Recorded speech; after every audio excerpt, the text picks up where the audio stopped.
اللہم صلی علی سیدنا محمد نحمده ونصلی علی رسوله الکریم اما بعد فاعوذ باللہ من الشیطان الرجیم بسم اللہ الرحمن الرحیم لقد من اللہ علی المؤمنین اذ بعث فیہم رسولا من انفسہم یتلو علیہم آیاتی ویزکیہم ویعلمہم من قبل لفی ضلال مبین صدق اللہ مولانا العلی العظیم۔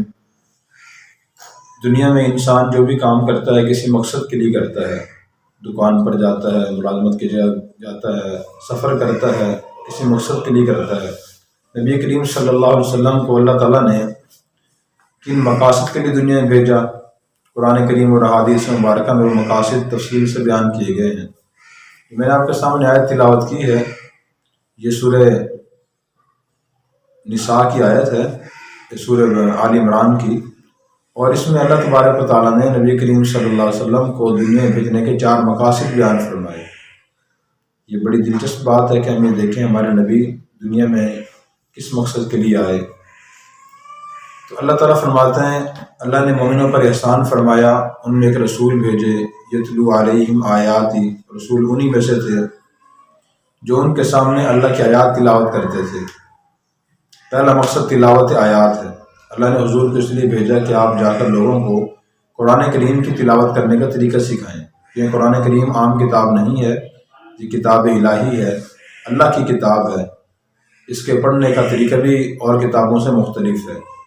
مثلاً اس میں ایک حکم یہ ہے کہ جب اسے پڑھا جائے تو انسان پاک صاف ہو کر پڑھے۔ دنیا کی اور بھی کتاب ہو، عصری مضامینی کتاب، اخبار، ناول، اسے انسان بغیر طہارت کے ہی پڑھ سکتا ہے۔ قرآن کریم کو انسان بغیر طہارت کے ہاتھ نہیں لگا سکتا، اس کی بغیر طہارت کے یعنی بغیر غسل کے اس کی تلاوت نہیں کر سکتا۔ نمبر 3، تیسرا یہ کہ اس کو پڑھنے کا طریقہ ہے، جیسے سین اور صا لکھنے میں 2 حروف مختلف ہیں، اسی طرح ان کی ادائیگی اور پڑھنے کا طریقہ ہی مختلف ہے۔ اور اسی طرح صاد بھی ان سے ملتا جلتا حرف ہے لیکن اس کا طریقہ علیحدہ ہے۔ اسی طرح قاف اور کاف، بڑا قاف چھوٹا کاف 2 الگ حروف ہیں، ان کی ادائیگی اور پڑھنے کا طریقہ بھی مختلف ہے۔ اسی طرح حمزہ اور عین ہیں، ہا اور ہا ہیں، 2 ہائیں ہیں، جیسے وہ لکھنے میں مختلف ہیں، ان کا پڑھنے کا طریقہ بھی مختلف ہے۔ اسی طرح غنہ، مد، کس حرف کو موٹا کرنا ہے، کس کو باریک پڑھنا ہے، اور کہاں ٹھہرنا ہے، کس جگہ وقف نہیں کرنا، وقف کیسے کرنا ہے، اور ٹھہر ٹھہر کر پڑھنا ہے۔ قرآن کریم میں ورتل القرآن ترتیلا، قرآن کریم ٹھہر ٹھہر کر پڑھیے۔ تو یہ تلاوت کے آداب اور تلاوت کا طریقہ نبی پاک صلی اللہ علیہ وسلم نے صحابہ کرام کو سکھایا، صحابہ نے تابعین کو، تابعین نے تبع تابعین کو، اور تبع تابعین سے چلتا ہو کر آگے آ رہا ہے۔ آج الحمدللہ امت کے حفاظ اور قراء آپ صلی اللہ علیہ وسلم کے یہ مقصد تھامے ہوئے ہیں اور اس پر عمل کرا رہے ہیں، لوگوں کو قرآن کریم کی تلاوت کرنے کا طریقہ سکھا رہے ہیں۔ تو ہمیں چاہیے کہ ہم قرآن کریم کی تلاوت کرنے کا صحیح طریقہ سیکھیں اور روزانہ اس کے مطابق تلاوت کریں۔ دوسرا مقصد بیان فرمایا وَيُعَلِّمُهُمُ الْكِتَابَ، کہ آپ لوگوں کو کتاب یعنی قرآن کریم کی تلاوت کرنے کا طریقہ سکھانے کے ساتھ ساتھ اس کی تعلیم بھی دیں، اس کا معنی مفہوم، اس کا مطلب بھی واضح کریں۔ چنانچہ آپ صلی اللہ علیہ وسلم نے صحابہ کرام قرآن کریم کی تعلیم بھی دی، اور آپ نے صحابہ قرآن کریم کے مطالب بتائے، اس کے مقاصد بتائے، تشریح بتائی۔ آپ یہ کام بھی فرماتے تھے کیونکہ ہماری زبان عربی نہیں ہے، مادری طور پر اردو زبان ہے، تو ہماری ذمہ داری ہے کہ قرآن کریم کو سمجھنے کی کوشش کریں، اس کی تعلیم حاصل کریں۔ اور اکثر مسلمان اور علوم تو بہت زیادہ حاصل کرتے ہیں لیکن قرآن کریم کا علم حاصل نہیں کرتے۔ ایک مسلمان 90 سال 80 سال زندگی گزار جاتا ہے لیکن اسے صرف فاتحہ تک کا ترجمہ نہیں آتا، جسے وہ 5 وقت نمازوں میں پڑھتا ہے، تلاوت کرتا ہے، سنتا ہے، سنت نماز میں پڑھتا ہے، نفل نماز میں پڑھتا ہے، لیکن ترجمہ اس سے نہیں آتا، اس سے معلوم نہیں کہ اللہ تعالیٰ مجھے کیا فرما رہے ہیں۔ یہ بڑی محرومی اور کمی کی بات ہے۔ ایک مسلمان قرآن کریم کا علم بھی حاصل کرنا چاہیے۔ انسان کوشش کرے کہ زندگی میں کم از کم ایک مرتبہ سبقاً کسی استاد سے قرآن کریم کا ترجمہ اور مختصر جامع تشریح اور تفسیر پڑھ لے۔ پھر وقتاً فوقتاً جب بھی تلاوت کرے، روزانہ تلاوت کرے، تو روزانہ تلاوت کے ساتھ ساتھ اس کے ترجمہ اور مفہوم پر بھی غور کرے، تاکہ قرآن کریم کے دنیا میں آنے کا جو مقصد ہے، اس سے ہدایت حاصل کرنا، رہنمائی حاصل کرنا، وہ مقصد پورا ہو سکے، اور اس منبع نور سے ہم کچھ روشنی حاصل کر سکیں۔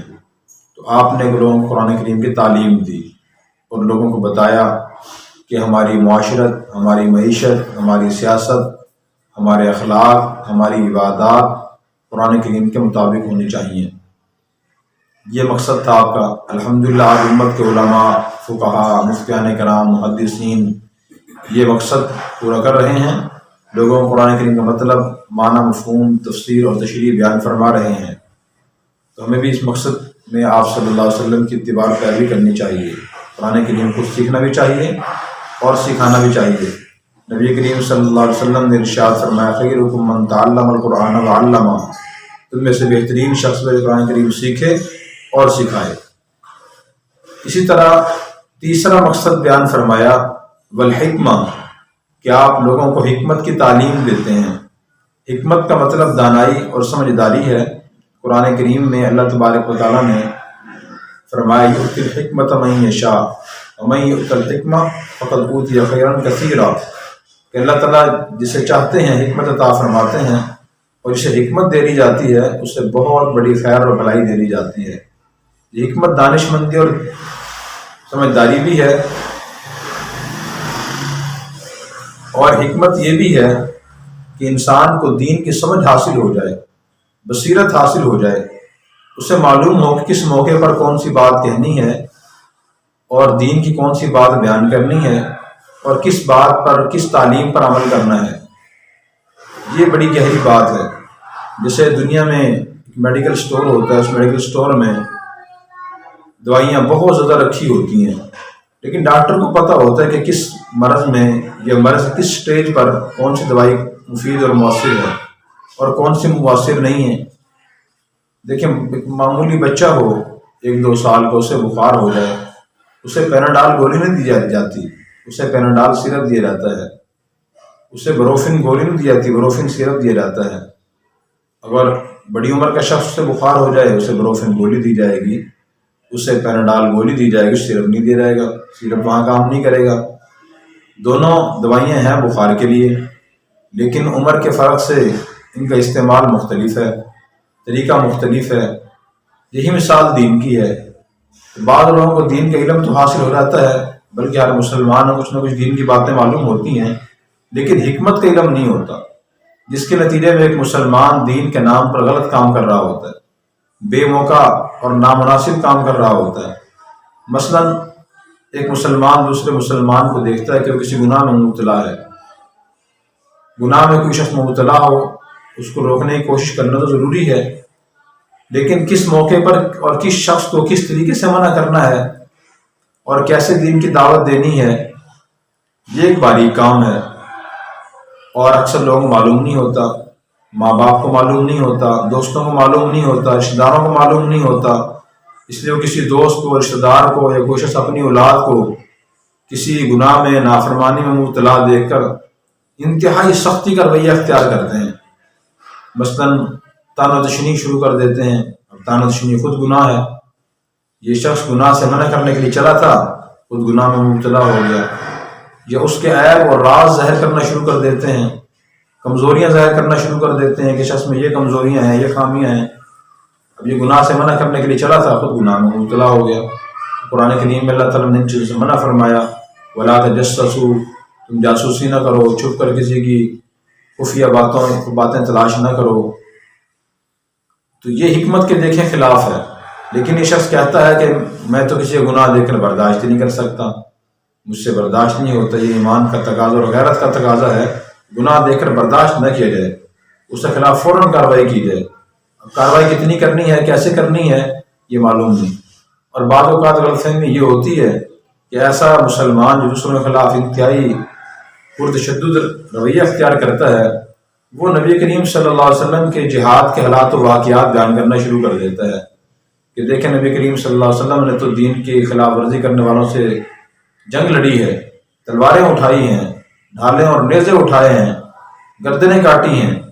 حالانکہ میدان جہاد کے احکام دین اسلام میں علیحدہ ہیں، عام معاشرے میں رہتے ہوئے انسانوں کے حالات علیحدہ ہیں۔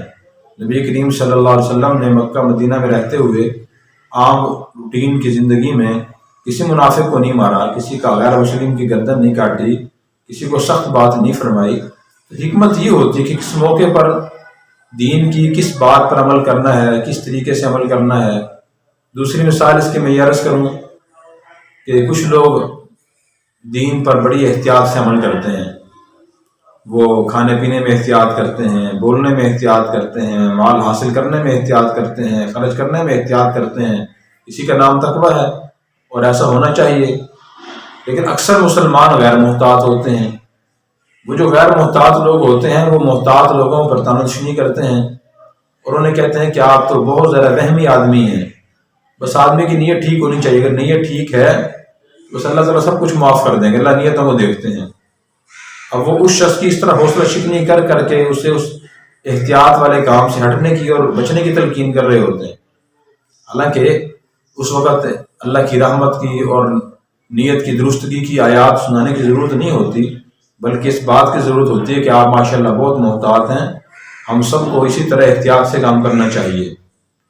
ان باتوں کی ضرورت ہوتی ہے، لیکن آدمی دوسرے آدمی کو حوصلہ شکنی کر کے اسے احتیاط سے بچنے کی تلقین کر رہا ہوتا ہے اور قرآن کریم کی آیات اور حدیث سنا رہا ہوتا ہے رحمت والی اور نیت کی درستگی والی، وہ بھی ضروری ہیں، ان کا یہ موقع نہیں ہوتا۔ ان کا موقع یہ ہے کہ ایک آدمی گناہ میں مبتلا ہونے کے بعد بہت زیادہ پریشان ہے، نادم شرمندہ ہے، اس توبہ کرنا چاہتا ہے، اسے رحمت کی آیات رحمت کی حدیث سنائی جائیں۔ کسی کا عمل درست ہے، نیت درست نہیں ہے، تو اسے نیت کی درستگی کی حدیث اور واقعات سنائے جائیں، یہ اس کا صحیح موقع ہوتا ہے۔ یہ حکمت کیسے حاصل ہوتی ہے کہ صرف کتاب پڑھنے سے حاصل نہیں ہوتی، بلکہ کسی بعمل عالم دین کے ساتھ ایک عرصہ دراز تک رہنے سے حاصل ہوتی ہے۔ پھر معلوم ہوتا ہے کہ کس بات پر کس طریقے سے اور کس موقع پر کیسے عمل کرنا ہوتا ہے۔ الفاظ تو انسان و کتاب حاصل کرنے سے لیکچر سے حاصل ہو جاتے ہیں، لیکن حکمت انسان کو صرف کتاب لیکچر سے حاصل نہیں ہوتی، کسی کی صحبت اور ساتھ رہنے سے حاصل ہوتی ہے۔ اور چوتھا مقصد اللہ نے یہ بیان فرمایا وَيُزَكِّيهِمْ، کہ آپ لوگوں کو تزکیہ کرتے ہیں۔ تزکیہ کا مطلب یہ ہے کہ آپ دلوں کی صفائی کرتے ہیں۔ جیسے ہمارے جسم کا ظاہری حصہ میلا کچیلا ہو جاتا ہے، اسے ہم غسل دیتے ہیں، پانی ڈال کر صابن لگاتے ہیں، جسم صاف ہو جاتا ہے، اسی طرح ہمارا دل بھی میلا ہو جاتا ہے، اسے بھی صاف کرنا پڑتا ہے۔ نبی کریم صلی اللہ علیہ وسلم نے دل کی اہمیت بیان کرتے ہوئے ارشاد فرمایا ان فی الجسد مضغہ اذا صلحت صلح الجسد کلہ واذا فسدت فسد الجسد کلہ الا وہی القلب، کہ سنو بے شک جسم میں گوشت ایک ٹکڑا ایسا ہے، گوشت کا ٹکڑا جب وہ صحیح ہوتا ہے تو سارا جسم صحیح کام کرتا ہے، اور جب وہ خراب ہو جاتا ہے سارا جسم خراب ہو جاتا ہے۔ پھر فرمایا کہ وہ الا وہی القلب، اور سنو وہ دل ہے۔ تو جسمانی اور روحانی دونوں لحاظ سے دل کو بڑی اہمیت حاصل ہے۔ جسمانی لحاظ سے تو واضح ہے، اگر دل کام کرنا چھوڑ دے زندگی ختم ہو جاتی ہے، دل کے کام میں فرق آ جائے زندگی خطرے میں پڑ جاتی ہے۔ اور روحانی لحاظ سے دل کی اہمیت ایسی ہے کہ انسان جتنے بھی کام انجام دیتا ہے، اعمال کرتا ہے، ان اعمال سے پہلے انسان کے دل میں ان اعمال کا خیال آتا ہے، پھر انسان وہ کام کرتا ہے۔ اگر دل اچھا ہو، اس میں خیالات اچھے ہوں تو اچھے خیال کی بنیاد پر انسان اچھے کام کرتا ہے۔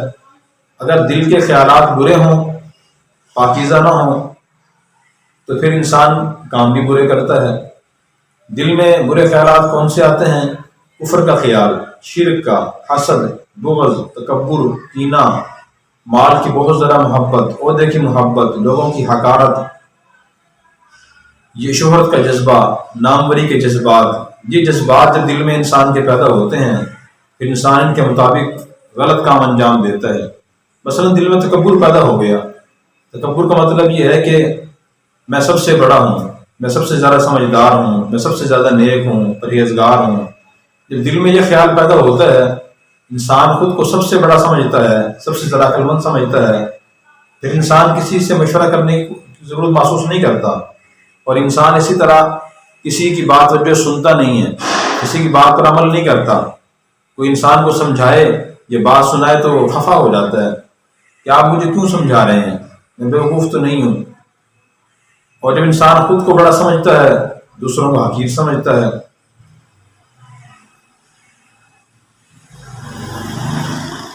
دوسروں سے حقارت کی باتیں کہتا ہے، حقارت کا رویہ اختیار کرتا ہے،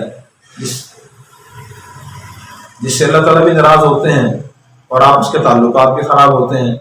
نبی کریم صلی اللہ علیہ وسلم نے تکبر کے بارے میں ارشاد فرمایا کہ لا يدخل الجنہ من کان فی قلبہ مثقال حبۃ من کبر، او کما قال علیہ السلام، کہ وہ شخص جنت میں داخل نہیں ہوگا جس شخص کے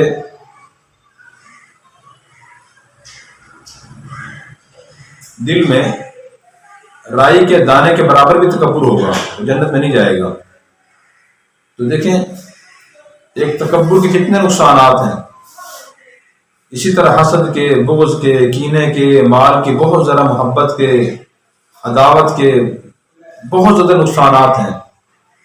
تو اور آج معاشرے میں جو پریشانی ہے وہ اسی وجہ سے ہے کہ ہمارے دل کے خیالات اور اخلاق درست نہیں ہیں۔